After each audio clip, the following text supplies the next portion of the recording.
You mentioned about 0.7 to 1 grams of protein per target weight.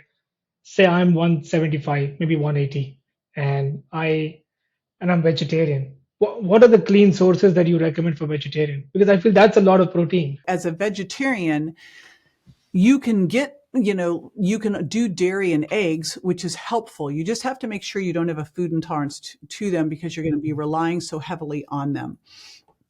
For vegans and vegetarians, I think that the best thing that you can do is have a little insurance policy.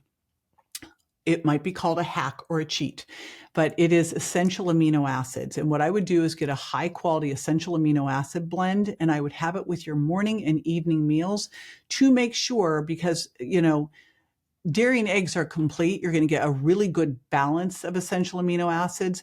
When you start to get into the plant sources, you've got issues with digestibility and bioavailability, and the balance of essential amino acids is not the same. And so you can cheat that by also taking an essential amino acid supplement alongside it.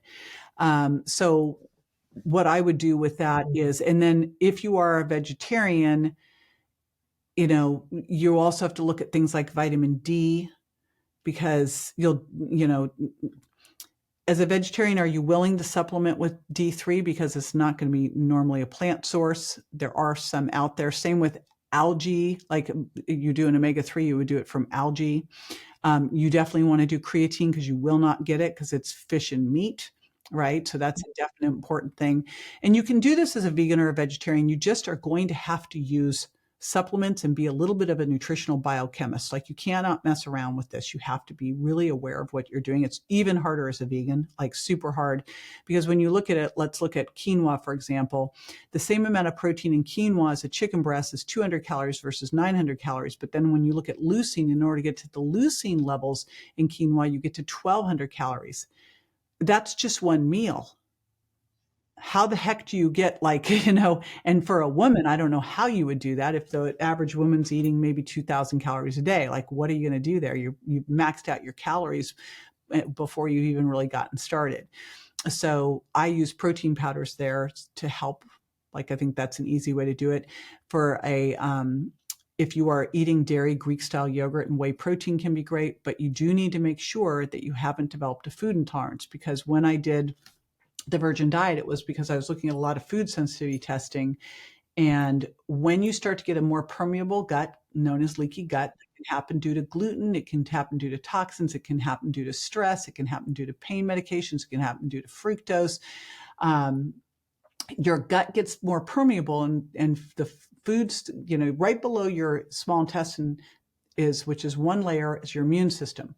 These foods sneak into the immune system because the gut's more permeable than it should be, and your body launches an immune attack and starts to create low-grade inflammation and all sorts of symptoms: gas and bloating, joint pain, headaches, fatigue, skin issues, weight loss resistance. You start to crave those foods because your body now has these antibodies lying in wait for the food to come in.